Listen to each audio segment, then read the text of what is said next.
5절부터 17절까지의 말씀입니다. 구약성경 1155면에 있습니다. 구약성경 1155면 에스겔서 5장 5절에서 17절까지의 말씀 교독하시겠습니다. 주 여호와께서 이와 같이 이르시되 이것이 곧 예루살렘이라.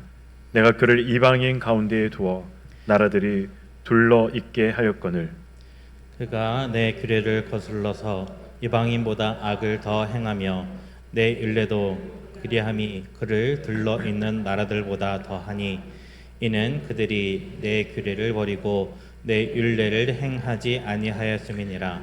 그러므로 나 주 여호와가 말하노라. 너희 요란함이 너희를 둘러싸고 있는 이방인들보다 더하여 내 율례를 행하지 아니하며 내 규례를 지키지 아니하고 너희를 둘러 있는 이방인들의 규례대로도 행하지 아니하였느니라. 그러므로 나 주 여호와가 말하노라. 나 곧 내가 너를 치며 이방인의 목전에서 너에게 벌을 내리되 내 모든 가증한 일로 말미암아 내가 전무후무하게 내게 내릴지라. 그리한즉 내 가운데에서 아버지가 아들을 잡아먹고 아들이 그 아버지를 잡아먹으리라. 내가 벌을 내게 내리고 너희 중에 남은 자를 다 사방에 흩으리라. 그러므로 나 주 여호와가 말하노라. 내가 나의 삶을 두고 맹세하노니 내가 모든 미운 물건과 모든 가증한 일로 내 성소를 더럽혔은즉 나도 너를 아끼지 아니하며 긍휼을 베풀지 아니하고 미약하게 하리니 너희 가운데에서 3분의 1은 전염병으로 죽으며 기근으로 멸망할 것이요 3분의 1은 너희 사방에서 칼에 엎드러질 것이며 3분의 1은 내가 사방에 흩어버리고 또 그 뒤를 따라가며 칼을 빼리라. 이와 같이 내 노가 다한즉 그들을 향한 분이 풀려서 내 마음이 가라앉으리라. 내 분이 그들에게 다한즉 나 여호와가 열심으로 말한 줄을 그들이 알리라.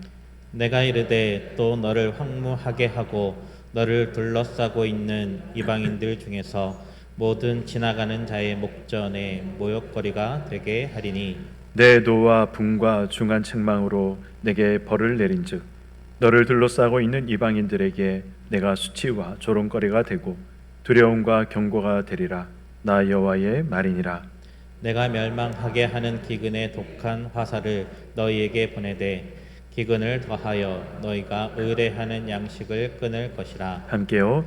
내가 기근과 사나운 짐승을 너희에게 보내 외롭게 하고 너희 가운데에 전염병과 사륙이 일어나게 하고 또 칼이 너희에게 임하게 하리라. 나 여호와의 말이니라. 아멘. 네, 우리 지난 시간에는 하나님께서 에스겔에게 네 가지 어떤 상징적인 행동을 명령을 하셨고 그리고 또 에스겔이 그 명령에 순종하는 그러한 내용들 그리고 또 그 네 가지 상징적인 행동들이 무엇을 의미하는가 거기에 대해서 우리가 함께 살펴봤습니다. 그 상징적인 행위들이 동일하게 말씀하고 있는 것이 무엇입니까? 이 이스라엘이 그리고 예루살렘이 심판받는다. 그 내용을 하나님께서 네 가지 상징적인 이 행위들을 통해서 에스겔을 통해서 이스라엘 백성들에게 하나님께서 말씀하신 것이죠. 오늘 말씀은 그 이제 연장성산에서 예루살렘을 심판하는 것이 하나님의 확고한 의지다. 이러한 내용을 다시 한번 거듭 에스겔을 통해서 말씀하고 있는 내용입니다. 오늘 본문의 내용은 이 에스겔이 앞서 행한 이 네 가지 상징적인 행위들의 구체적인 의미가 무엇인가 거기에 대해서 이제 또 다시 한번 기록을 하고 있습니다. 이 상징적인 행위들이 어떤 의미인가는 우리가 지난 시간에 살펴봤기 때문에 오늘은 이 예루살렘에 대한 하나님의 심판의 원인이 무엇인가 거기에 대해서 우리가 한번 살펴보도록 하겠습니다. 하나님께서 이 예루살렘을 심판하시겠다 그렇게 지금 말씀하고 계시는데 하나님께서 예루살렘을 심판하시겠다 말씀하신 이유가 무엇입니까? 오늘 본문 7절에서 9절을 보시면 이 하나님께서 왜 예루살렘을 심판하시겠다, 남유다를 하나님께서 멸망시키시겠다라고 말씀하셨는지 거기에 대해서 이유가 기록이 되어 있습니다. 7절에서 9절의 말씀을 보도록 하겠습니다. 그러므로 나 주 여호와가 말하노라 너희 요란함이 너를 둘러싸고 있는 이방인들보다 더하여 내 율례를 행하지 아니하며 내 규례를 지키지 아니하고 너희를 둘러 있는 이방인들의 규례대로도 행하지 아니하였느니라. 그러므로 나 주 여호와가 말하노라 나 곧 내가 너를 치며 이방인의 목전에서 너에게 벌을 내리되 내 모든 가증한 일로 말미암아 내가 전무후무하게 내게 내릴지라. 아멘. 지금 이 7절에서 9절 말씀이 어떤 내용을 담고 있습니까? 무엇을 말씀하고 계십니까? 선민이라고 하는 이스라엘 백성들이 이방 민족보다 더 악한 행동을 하고 있다. 더 많은 죄들을 범하고 있다. 지금 쉽게 말하면 하나님께서 그렇게 말씀하고 계신 것이죠. 7절 말씀을 보면 나 주 여호와가 말하노라 너희 요란함이 너희를 둘러싸고 있는 이방인들보다 더하다라고 되어 있습니다. 요란하다라는 의미가 무엇일까요? 이때 당시에 이제 이방의 우상을 섬기는 이 이방의 족속들은 자기 신을 섬기기 위해서 나아갈 때 그냥 나가지 않습니다. 온 이 치장을 해서 화장을 하고 여러 장신구를 달고 그렇게 자기가 섬기는 이방 신에게 자신들의 신에게 나아갔던 것이죠. 그런데 지금 이스라엘 백성들은 그 이방인들이 치장하고 화장하고 하는 것보다 더 현란하게 더 요란하게 자신들을 꾸미고 이방의 우상들에게 나아가고 있다. 어찌 너희들이 하나님의 백성들이 이방 민족들보다 더 요란하게 우상을 섬기고 있느냐. 하나님께서 지금 이러한 부분들을 책망하고 계시는 것이죠. 8절과 9절의 말씀도 동일한 내용입니다. 너는 어째서 이방인들도 짓지 않는 그러한 죄들, 이방인들도 행하지 않는 그러한 행동들, 그러한 죄들을 하며 너희들이 살아가고 있느냐. 하나님께서 지금 이러한 사실을 책망하고 계신 것이죠. 쉽게 말하면 너희들이 예수를 믿는다라고 말하면서 어떻게 예수를 믿지 않는 세상 사람들도 짓지 않는 죄들을 너희들이 범하며 살아가고 있느냐. 이러한 내용으로 지금 하나님이 이스라엘 백성들을 책망하고 계신 것입니다. 출애굽기 19장을 보시면 하나님은 이스라엘을 어떻게 부르십니까? 이스라엘을 제사장의 나라로 거룩한 백성으로 하나님의 소유된 백성으로 하나님께서 이스라엘 백성들을 부르시고 삼으셨다라고 기록을 하고 있습니다. 신명기 14장과 28장을 보시면 하나님이 이스라엘이 하나님의 말씀을 지키면 세계 모든 민족 위에 뛰어나게 하실 것이다 라고도 하나님께서 이스라엘 백성을 향해서 약속을 하셨죠. 이러한 하나님의 약속들, 이러한 하나님의 말씀들, 이러한 것들을 본다면 분명 이스라엘 백성들은 하나님으로부터 특별한 은혜를 받은 그런 민족이었습니다. 그러므로 하나님의 특별한 은혜를 받은 민족이기에 그들이 어떤 삶을 살아야 하겠습니까? 하나님이 보시기에 당연히 합당한 삶을 살아야 하지 않겠습니까? 하나님이 보시기에 하나님께서 인정할 수 있는 그런 삶을 살아가야 하지 않겠습니까? 세상과는 전적으로 구별된 하나님 백성만의 그러한 이 정체성을 가지고 모습을 가지고 살아가야 하지 않겠습니까? 그럼에도 불구하고 이방인들도 범하지 않는, 이방인들도 짓지 않는 그러한 심각한 죄들을 하나님을 믿는다 말하는 하나님의 백성들이 행하며 범하며 살아갔다는 것입니다. 심지어 이들이 어떤 짓까지 하게 됩니까? 이 자신의 자녀들을 몰록 이런 이제 이 우상에게 제물로 바치는 이 인신 제사를 드리는 하나님 앞에서 그러한 이 죄악까지도 이 유다인들이 행하지 않습니까? 그래서 하나님께서 이방인들보다 더 악한 백성이다 그렇게 말씀하시는 것이고, 그래서 하나님께서 너희들이 나의 징계를 받아 심판을 받아 수치스러운 자리, 멸망의 자리, 고통의 자리에 갈 것이다 라고 말씀하고 계신 것이죠. 이스라엘 백성들이 하나님께 왜 이방인들보다 더 악한 백성이다 이렇게 평가하고 받았습니까? 물론 앞에서 말씀드린 것처럼 이방인들도 범하지 않는 죄를 범했기 때문에 그렇습니다.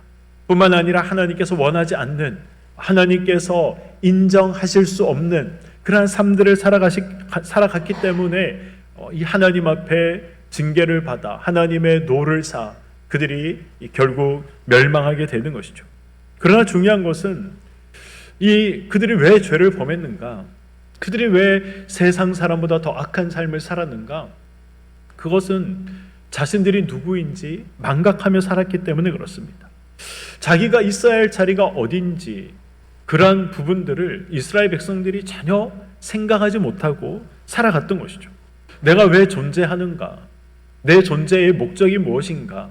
그러한 부분들을 이스라엘 백성들이 까맣게 잊고 살아갔던 것입니다. 이 말씀은 오늘을 살아가는 저와 여러분에게도 동일하게 적용되는 말씀이고, 저와 여러분에게 동일하게 하나님께서 이 시간 우리에게 들려주시는, 말씀하고 계시는 말씀인 것이죠.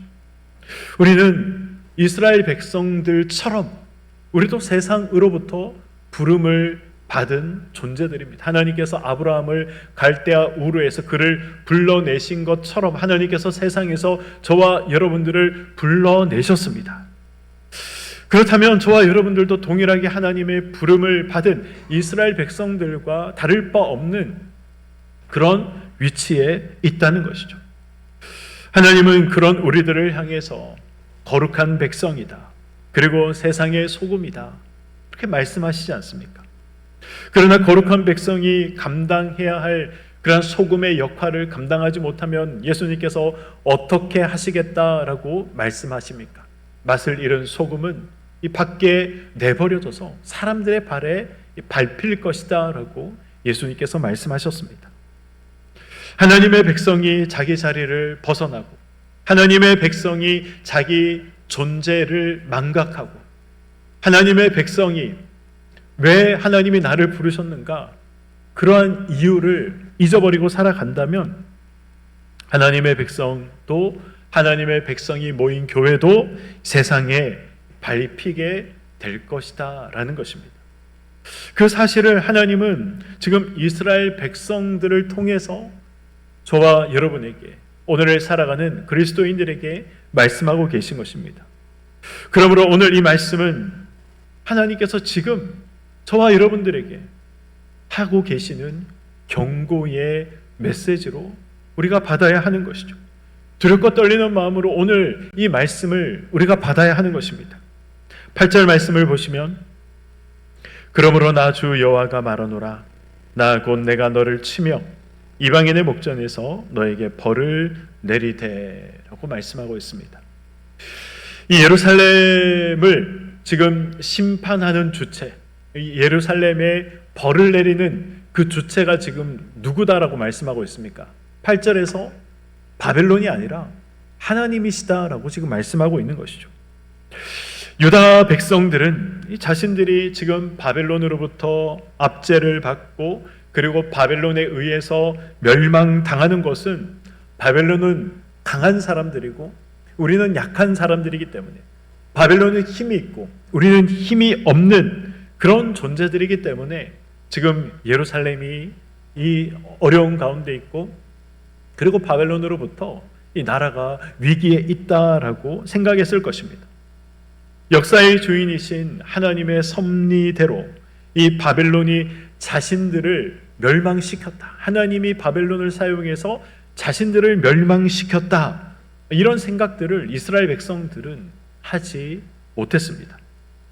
이스라엘이 자신들은 약하고 그리고 바벨론이 강해서 그래서 우리가 멸망했다라고 생각한다면 지금 하나님께서 이 유다를 향해서, 예루살렘을 향해서 진노하시고 징계를 쏟아부으시고 그리고 그들을 멸망시키신 이 모든 이 이유들을 이스라엘 백성들은 모른 채 그들을 멸망당했을 것입니다. 단순히 우리가 힘이 없어서, 바벨론이 너무 강해서 우리가 멸망당했다라고 생각할 수밖에 없는 것이죠.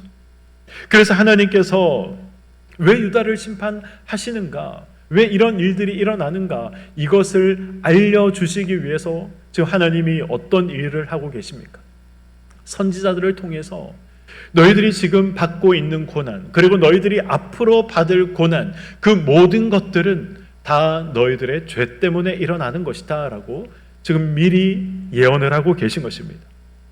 유다가 예루살렘의 멸망을 보면서 또 멸망의 원인을 하나님께 찾지 않고 하나님의 심판에서 찾지 않고 이 국제 정세와 또 이 국가 간의 어떤 이 힘의 역학관계에서 그들이 이 멸망의 원인을 찾는다면 어떻게 되겠습니까? 그들은 결코 자신들의 죄를 돌아보지 않았을 것입니다. 그들은 결코 자신들의 죄를 돌아보면서 회개하지 않았을 것입니다. 회개하는 것이 불가능한 일이 되어버리는 것입니다. 하나님은 선지자를 보내셔서 유다의 죄로 인해서 예루살렘이 멸망당하고 또 유다가 멸망할 것이라는 이 사실을 예언하게 하셨습니다. 하나님은 바벨론에 의한 이 유다의 이 멸망이 자신들의 죄에 대한 하나님 심판의 결과다라는 이 사실을 하나님께서 알도록 하신 것이죠. 예레미야 25장 9절에 보시면 하나님께서 이렇게 말씀하십니다. 보라, 내가 북쪽 모든 족속과 내 종 바벨론의 왕 느부갓네살을 불러다가, 하나님께서 지금 느부갓네살 왕을 향해서 나의 무엇이다 라고 말씀하고 있습니까? 내 종이다. 바벨론의 느부갓네살 왕, 너희들을 멸망시키고 너희들을 압제할 그 바벨론의 느부갓네살 왕은 나의 종이다 라고 하나님께서 말씀하고 계신 것이죠. 바벨론이 강해서 이스라엘이 약해서 그래서 나라가 멸망당하는 것이 아니라는 것입니다. 하나님이 사용하셨다는 것이죠. 하나님이 이 모든 일들을 하셨다는 것입니다. 달리 말하면 이 모든 역사가, 이 모든 역사의 주권이 하나님께 달려 있다는 말입니다. 바벨론의 포로로 잡혀갔던 자들이 어떻게 합니까? 이제 훗날 자신들의 잘못을 회개하고 하나님께 돌이키지 않습니까? 그들이 하나님께 돌이키고 하나님께 회개할 수 있었던 이유가 무엇입니까? 수많은 선지자들이 너희들의 죄 때문에 하나님이 심판하실 것이다 라는 이 사실, 그리고 바벨론도, 그리고 이 북이스라엘은 아시리아에 의해서 멸망당했죠. 이 바벨론도 아수르도 다 하나님이 사용하시는, 너희들의 죄를 징계하시기 위해서 하나님이 사용하시는 하나님의 도구다라는 것을 수많은 선지자들이 외쳤습니다. 그러한 외침들 덕분에 이스라엘 백성들이 우리가 힘이 약해서 멸망당한 것이 아니라 하나님 앞에서 바로 살아가지 못했기 때문에 하나님이 그 이방의 민족을 사용하셔서 우리에게 돌이키도록 하시고 회개하도록 하셨구나 라는 사실을 이스라엘 백성들이 깨닫고 회개해서 그래서 다시 자신들의 고향으로 돌아오는 일들을 경험하지 않습니까? 이 모든 일들의 주체는 하나님이시다라는 것을 말씀하셨던 것입니다. 우리는 이런 사실을 통해서 깨달아야 할 굉장히 중요한 사실 한 가지가 있습니다. 오늘 이러한 말씀들 혹은 하나님의 심판의 예언과 그러한 예언들이 이루어지는 이 모든 것들을 보시면서 우리가 기억해야 할 중요한 사실이 무엇입니까? 성도는 자신과 관계된 이 모든 일을 하나님과의 관계 속에서 우리가 이해할 수 있어야 한다는 것입니다. 우연히 일어났다, 어쩔 수 없이 일어났다, 그런 것이 아니라 이 모든 일들, 나에게 일어나고 있는 일, 내가 살아가고 있는 민족과 나라에 일어나고 있는 일, 이 땅에 일어나고 있는 이 모든 일들은 하나님과의 관계에서 생각해 볼 필요가 있다는 것입니다. 앞에서 말씀드린 것처럼 믿는 자들에게 우연히 일어나는 일은 결코 없습니다. 표면적으로 보면 우연히 일어난 것처럼 보입니다. 표면적으로 보면 사람의 생각과 사람의 의지와 사람의 계획대로 일어난 것처럼 보입니다. 그러나 역사의 주인이신 하나님의 섭리와 하나님의 허락 가운데 일어나는 것이죠. 하나님의 섭리와 허락 없이는 이 땅에서 일어나는 일은 아무것도 없는 것이죠. 바벨론의 유다 침공도 마찬가지입니다. 바벨론이 강해서 일어난 일처럼 보입니다. 이 느부갓네살 왕이, 이 느부갓네살이라는 이 사람이 이 자신의 패권을 움켜쥐기 위해서, 그리고 자신의 영향력을 온 천하에 나타내기 위해서, 그래서 남유다가 멸망당하고 정복당한 것처럼 보입니다. 그러나 그것은 어디까지나 눈에 보이는 표면적인 이유일 뿐인 것이죠. 실제로는 하나님께서 타락한 유다를 징계하시고, 하나님께서 타락한 유다를 징계하셔서 그들이 다시 돌이키도록 하기 위해서 하나님께서 바벨론이라는 나라를, 느부갓네살 왕이라는 사람을 하나님께서 사용하셨던 것입니다.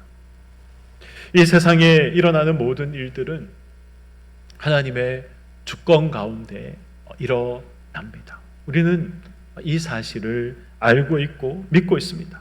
그러므로 성도들은 이 세상에서 일어나는 모든 일을 바로 이 하나님과의 관계 속에서 이해해야 합니다. 특별히 나의 삶 가운데 일어나는 일들, 내 삶을 둘러싸고 있는 그런 주변에서 일어나고 있는 일들, 이러한 일들은 우리가 하나님과의 관계 속에서 특별히 살펴볼 필요가 있는 것이죠. 그래서 우리가 하나님 앞에 물어야 합니다. 하나님, 지금 나에게 이런 일들이 일어났습니다. 하나님과의 관계 속에서 이 일이 왜 일어났는지 돌아보기를 원합니다. 깨닫게 하시고 알게 하여 주시옵소서. 이런 기도가, 이런 마음이 저와 여러분들에게 있어야 하는 것입니다. 하나님의 주권을 믿고 우리가 하나님의 섭리를 믿는다면 우리는 자신과 관계된 일들을 우연으로 혹은 이 세상적인 힘의 어떤 역학관계에 의해서 일어난 일이다라고는 생각하면 안 되는 것이죠. 거기에 자신을 향한 하나님의 뜻이 있고 그 일에 하나님의 섭리가 있다는 사실을 기억하고 하나님의 뜻이 어디 있는가 우리가 찾고 물어야 하는 것입니다. 하나님께서 깨닫게 하시고 알게 하신다면 우리가 어떻게 해야 합니까? 하나님께서 깨닫게 하셨다면, 하나님께서 알게 하셨다면 당연히 우리는 그 뜻을 따라 순종해야 하는 것이죠. 회개에 하나님의 뜻이 있다라고 하나님이 알게 하시고 깨닫게 하시면 우리는 하나님 앞에 철저하게 회개해야 하는 것입니다. 어떤 일들을 이루어 나가시기 위해서 하나님께서 그 일을 일어나게 하셨다라고 하나님께서 깨닫게 하신다면 우리가 그 일에 우리의 모든 것을 내어 걸 수도 있어야 하는 것입니다.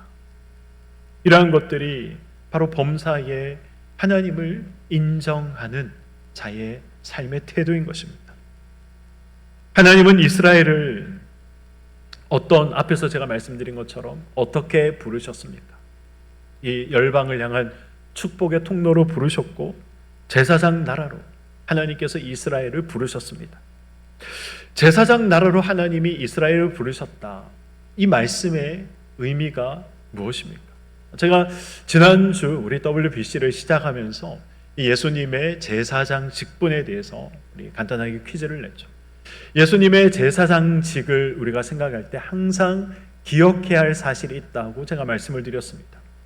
제사장이 단순히 이 양을 잡고 소를 잡아서 하나님 앞에 번제를 드리는 그런 일이 아니라 예수님이 제사장직으로 그 직을 감당하기 위해서 이 땅에 오셨다라는 이 말씀의 의미는 예수님이 직접 제물로 이 땅에 오셨다는 것입니다. 예수님이 제물로 오셨다는 것이죠. 그 말씀은 우리들도 이 제사장 직분을 감당하고 있지 않습니까? 예수님께서 왜 이 제물로 오셨습니까? 하나님과 우리 사이의 화목을 위해서 예수님이 제물로 오신 것이죠. 제사장이 있어야 하는 이유도 그것입니다. 죄를 범하면 하나님 앞에 나아갈 수가 없습니다. 그럼 그 죄의 문제를 해결하기 위해서 어떻게 해야 됩니까? 제사장에게 제물을 가지고 나아가서 이 제사장이 그 이 제물을 잡아서 하나님과 죄인 사이에 화목하도록 만드는 역할을 하는 것이 제사장의 역할이었습니다.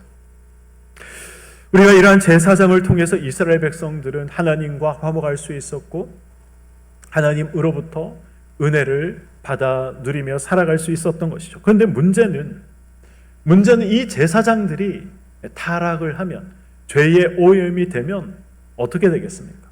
이 제사장들이 죄의 오염이 되고 타락하면 하나님께서는 그 제사장을 벌하신다. 하나님께서 치신다라고 하십니다. 죽이시겠다라는 것이죠. 우리가 생각하면 뭐 한 제사장이 한 사람만 있는 것도 아니고 한 명이 죽으면 또 다른 제사장이 뭐 그러한 일들을 감당하면 되지 않겠는가라고 생각할 수도 있겠지만 이 모든 제사장들이 다 죄의 오염이 되었다면, 그래서 하나님 앞에 어떠한 제사장도 나아갈 수 없다면, 아니 하나님의 징계를 받아 모든 제사장들이 다 죽어버린다면 어떤 일들이 일어나겠습니까? 더 이상 이스라엘 백성들이 하나님 앞에 절대 나아갈 수 없는 그런 일들이 일어나는 것이죠. 하나님께서 이스라엘 민족이 세상의 제사장 역할을 하도록 그들을 부르셨다라고 말씀하십니다. 그러므로 이스라엘이 죄를 범하고 이스라엘이 죄를 범해서 하나님으로부터 심판을 받아 멸망당한다면 그것은 어떤 결과를 초래하게 됩니까? 이스라엘의 멸망으로 끝나는 것이 아니라 이 세상의 멸망으로 끝난다는 것입니다. 이스라엘의 불행으로 끝나는 것이 아니라 온 세상의 불행으로 끝난다는 것입니다. 선지서들을 한번 곰곰이 보시기 바랍니다. 하나님께서 이스라엘 백성들을 심판하시면서 그 심판의 내용 중에 누구도 포함이 되어 있습니까? 열방의 민족들도 포함이 되어 있습니다. 저는 사실 이러한 부분들이 굉장히 궁금했습니다.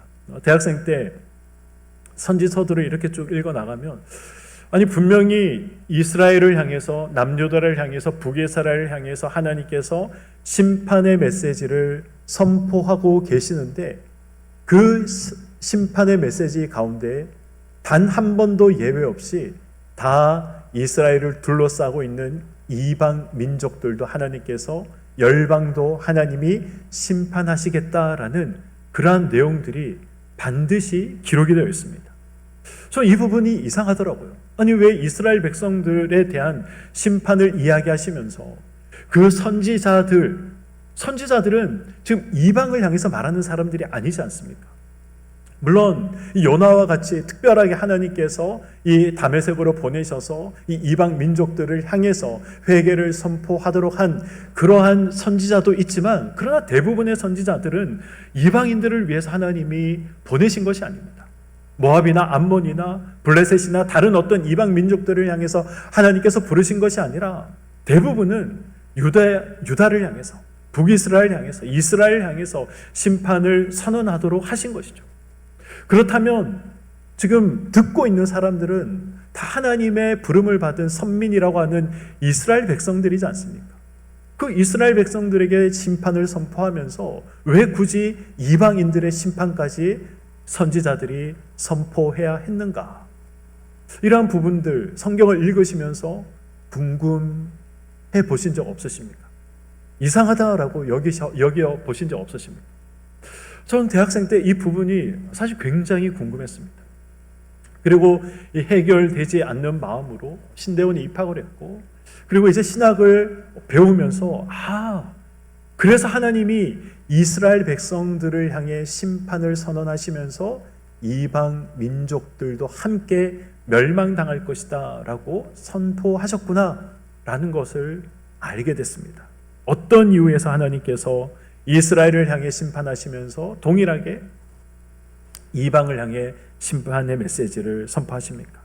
이사야 34장을 보시면 이사야 선지자가 북이스라엘을 향해서 심판을 예언하면서 열방의 심판도 기록하고 있습니다.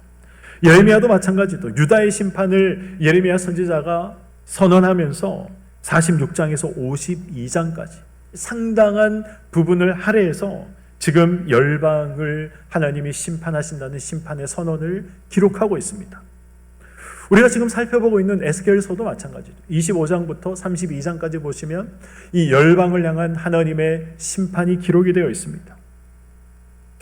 이러한 심판, 열방을 향한 심판이 기록된 이유, 그 이유는 이스라엘 백성들이 죄를 범해서 지금 열방에, 온 세상에 제사장 나라로 하나님이 부르셨는데, 그래서 세상과 하나님이 화목할 수 있도록 그 역할을 지금 이스라엘 백성들이 제사장 나라로 부름을 받았기 때문에 그들이 감당해야 하는데, 그들이 지금 그것을 감당하지 못하고 오히려 더 악한 죄를 범하며 살아가고 있으니 하나님이 그들도 심판하시지만, 그러나 이 열방의 나라들도 이스라엘 백성들 때문에 결국은 하나님께서 심판하시고 멸망시키시겠다라고 성경이 말씀하고 있는 것이죠. 이스라엘이 하나님의 심판을 받아 멸망할 때 이 열방의 민족과 나라들도 함께 심판을 받는 것입니다. 우리가 살아가는 지금도 마찬가지죠. 저와 여러분들이 말씀 순종에 실패하고, 우리가 신앙에 실패하고 믿음에 실패하면, 하나님의 백성인 이 우리가 실패하면 그것은 무엇으로 연결되는 것입니까? 세상의 불행으로 연결되는 것입니다. 성도는 세상을 위해 하나님이 세우신 이 왕같은 제사장이다. 성경은 그렇게 우리에게 말씀하고 있지 않습니까? 세상은 성도를 통해서 하나님을 알게 되는 것입니다. 너희의 착한 행실을 통해 하나님의 영광을 드러나게 하라 라고 말씀하고 있지 않습니까? 성도가 하나님께 나아가는 구원의 통로가 되는 것입니다. 그러므로 우리 같은 이 성도라고 부름을 받은 이러한 사람들이 실패하면 그것은 성도 개개인의 실패로 끝나는 것이 아니라 하나님을 아는 길이 막히는 것이고 구원의 통로가 닫히는 것이기 때문에 결국 세상의 불행으로 연결되는 것입니다. 그래서 우리가 가진 이 제사장의 직분을 우리가 어떻게 생각해야 하겠습니까? 놀라운 것이고 중요한 것이고, 또 한편으로는 하나님께서 굉장히 막중한 그러한 일을 저와 여러분들에게 맡기셨다라는 이 생각을 우리가 가져야 하는 것입니다. 우리가 얼마나 막중한 그러한 책임을 부여받은 사람들인지 잊지 마시기 바랍니다. 성도는 어두운 세상 속에서 하나님이 세우신 빛과 같은 존재입니다. 썩어가는 세상의 부패를 방지하고 이 삶의 의미를 모르는 세상 사람들에게 진정한 삶의 의미가 무엇인가를 드러내고 나타내주는 그러한 역할로 부름받은 존재들입니다. 그러므로 나의 모습이, 혹은 내 옆 사람의 모습이, 혹은 우리의 모습이 아무리 볼품이 없고 초라하다 그렇게 보여진다 할지라도 세상의 유일한 소망으로 하나님께서 부르신 대단한 사람이다라는 것을 우리가 반드시 기억해야 하는 것입니다. 그 마음을 가지고 세상을 살아가시고 그 마음을 가지고 함께 신앙생활하는 옆 사람들을 우리가 바라보기를 소망합니다. 오늘 말씀을 맺도록 하겠습니다. 하나님은 이스라엘을 철저하게 그리고 아주 확고하게 심판하시겠다라고 거듭 강조하여 말씀하고 계십니다. 기근과 독한 화살로 양식이 끊어지는 것으로, 그래서 아들이 아버지를 잡아먹고 아버지가 아들을 잡아먹는 이 끔찍하고 처참한 그러한 일들이 일어나겠다라고 하십니다. 짐승과 전염병으로 처참한 이 사륙으로 그들을 심판하시겠다라고 지금 말씀하고 계십니다. 상상만 해도 정말 끔찍한 일들이죠. 왜 이런 심판이 임하게 되는 것입니까?